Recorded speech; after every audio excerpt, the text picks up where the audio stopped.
Oi, eu sou Rafael Sanzio e eu vim aqui conversar com vocês novamente sobre geopolítica, principalmente agora com essa situação do Afeganistão junto com o Talibã, Estados Unidos, envolvendo todas essas coisas. Mas eu quero relembrar para vocês que não existe só apenas o Afeganistão, Estados Unidos e Talibã. Tem muita coisa envolvida atrás disso e eu já falei para vocês que existem agentes históricos que não são mencionados por trás de todas essas ações pelo mundo, principalmente nas Nações Unidas, na OMS e nessas agências reguladoras que a gente costuma ouvir no Jornal Nacional e nesses outros meios de comunicação tradicional. Vou contar uma história para vocês que aconteceu no Irã nos anos 50. Primeiro começa após a Segunda Guerra Mundial, o então primeiro-ministro da Grã-Bretanha, que se chamava Clement Attlee. Ele disse a seguinte frase, que toda a matéria-prima que provinha da África e do Oriente Médio tinha que estar disponibilizada para todo o mundo. O que eu quero dizer com isso? Quero dizer que todos esses minérios, todo tipo de recursos que eram disponíveis, que você vê hoje, minérios, dentre outras coisas, mas principalmente minérios e óleos, eles tinham que estar disponibilizados para todo mundo. Mas não para mim, para você ou para os nossos avós naquela época, mas sim para as empresas a elite mundial, a elite que comanda as empresas, que comandava as empresas naquela época e que comanda as empresas hoje. Naquela época, nos anos 50, o óleo do Irã ele era explorado pela British Anglo-Iranian Oil Petroleum, uma coisa assim.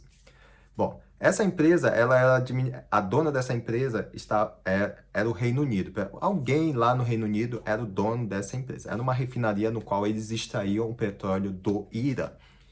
E o Irã, como era dono do território, só tinha uma pequena porcentagem em cima dessa extração, que era entre 10% e 12%, fora as taxas que eles tinham que pagar pela extração, bom, que era em torno de 30% desses 10 ou 12% na época. O que fica claro é que o Irã tinha mínimo lucro tinha mínimos royalties desse petróleo. Aí o que aconteceu? Nos anos 50, o presidente Mohammad Mossadegh, ele subiu ao poder e resolveu estatizar essa empresa, no qual a empresa pertencia ao Irã, porque estava em território do Irã. E o Irã, em seus acordos, nunca havia vendido ou passado qualquer tipo de poder para o dono da refinaria, no caso, que estava na Grã-Bretanha, que o dono era da Grã-Bretanha. Mas o dono, obviamente, que por todo o material que tinha concebido lá para montar a refinaria, cobrava tudo isso. Enfim, o que ficou claro é que o presidente Mohamed resolveu estatizar e tirar proveito e pagar o que era de acordo para a empresa que na época extraía. E foi aí que entrou o MI6 e a CIA dentro disso. Tanto nos governos Truman quanto do Kermit, eles se opuseram a ter uma intervenção violentíssima lá no Irã. Bom, e eles sugeriram o MI6, que é o Serviço de Inteligência Internacional da Grã-Bretanha, para quem não lembra, e a CIA, vocês sabem que é o Serviço de Inteligência dos Estados Unidos. Eles sugeriram três opções: uma intervenção violenta militar, uma intervenção comunista e uma terceira intervenção sobre o regime fechado Ayatollah ou do Shahs, como você pode... do Shahs, no caso. Shahs é o poder religioso que até hoje está lá no Irã. O que ficou decidido foi essa terceira opção que eu acabei de falar para vocês, no qual, através da SAVAK. SAVAK é o serviço é uma polícia secreta de inteligência criado lá no Irã, especialmente pela CIA e pelo MI6. Esses dois agentes históricos que nunca são mencionados na história do mundo que você conhece. E então, entre 1953, desde que se instalou essa ditadura que hoje está lá no Irã, eles mataram milhares de pessoas. Entre os anos 75 e 78, 20 mil pessoas foram assassinadas. Os iranianos em si viviam um mundo diferente na época, antes dessa ditadura religiosa que foi instalada lá. Inclusive, eu conheço muitos iranianos e eu joguei num time de voleibol iraniano por 2 anos. e eles são completamente diferentes do que eu pensava antes de ir morar em Londres. Enfim, fechando essa aspas, o que eu quero dizer com isso é que se o Talibã entrou no poder no Afeganistão, isso não aconteceu por acaso, tem muita coisa envolvida nisso, e vocês acham mesmo que nesse mundo que a gente está vivendo, estratégico, principalmente nas grandes cabeças, nos grandes poderes da elite, como Estados Unidos, no Reino Unido, eles não iam prever que o Talibã ia tomar o poder? Fora algumas aparências, se a gente investigar esses vídeos, essas fotos que comovem o mundo, dizendo: orem pelo Afeganistão, porque agora eles vão sofrer todo tipo de violência por causa desse regime. Primeiro que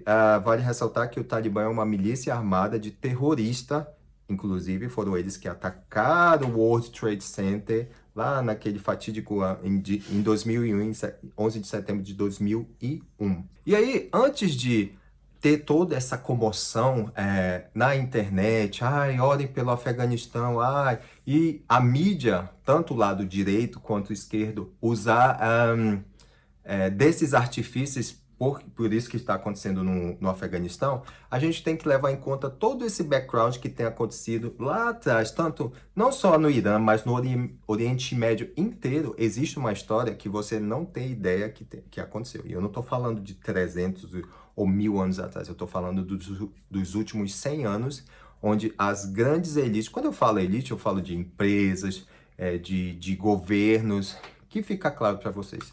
Esses governos ganharam muito com isso, e só quem perdeu foi o Oriente Médio.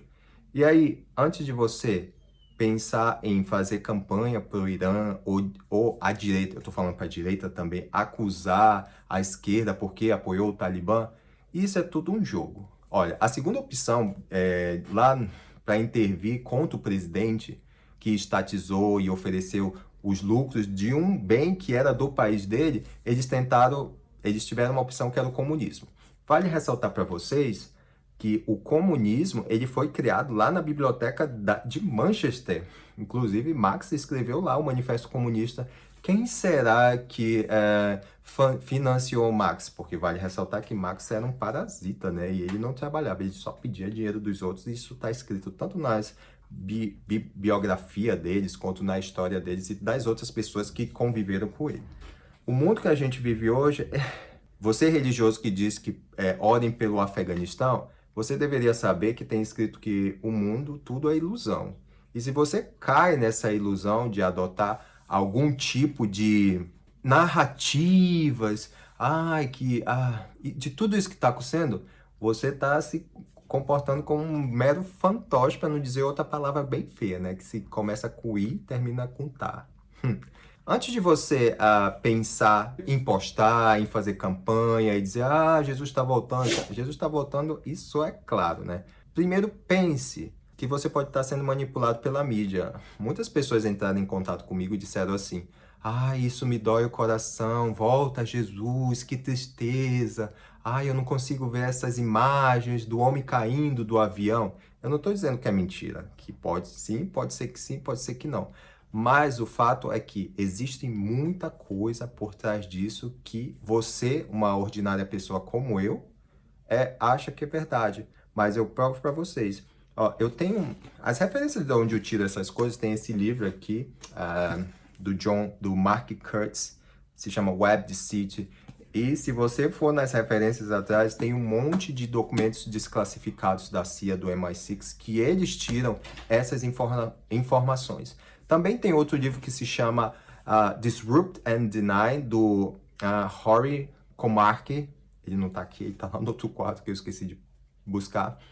Então, esses dois livros, eles contam muito bem essa história que eu estou falando para vocês. Mas especialmente esse aqui, Web Deceit, ele conta a história, como eu já falei no vídeo anterior no Instagram, que aconteceu em Ruanda, o massacre de Ruanda, onde as forças de paz da ONU foram retirados de lá e eles sabiam que ia haver essa limpeza étnica lá e eles simplesmente tiraram a ONU de lá e muita gente foi assassinada, a facão. Vocês acham que eles não sabiam? Vocês acham que as agências de inteligência, essas super poderosas, não ia saber que isso ia acontecer? Isso aconteceu lá no Quênia, onde as pessoas foram tratadas pior do que foram o Holocausto. Ai, não pode falar essa palavra. Pior do que foram tratados lá na época do bigodinho lá, que... assim, e também pior do que no Gulag, lá na Rússia, lá dos países comunistas. Pensem bem e estudem a história a fundo. Não estude essa história aí que conto para vocês na TV, porque você só está sendo enganado e sendo fantoche e preenchendo a narrativa desse povo. Seja inteligente, seja inteligente, porque se você que é cristão, eu estou me dirigindo ao povo que se diz cristão ou evangélico, você tem que ser a cabeça, você não tem que ser a cauda sendo manipulado. Até a próxima. Se tiver algum comentário, eu vou deixar as referências aqui no vídeo aqui embaixo, na descrição aqui embaixo, tá bom? Tchau!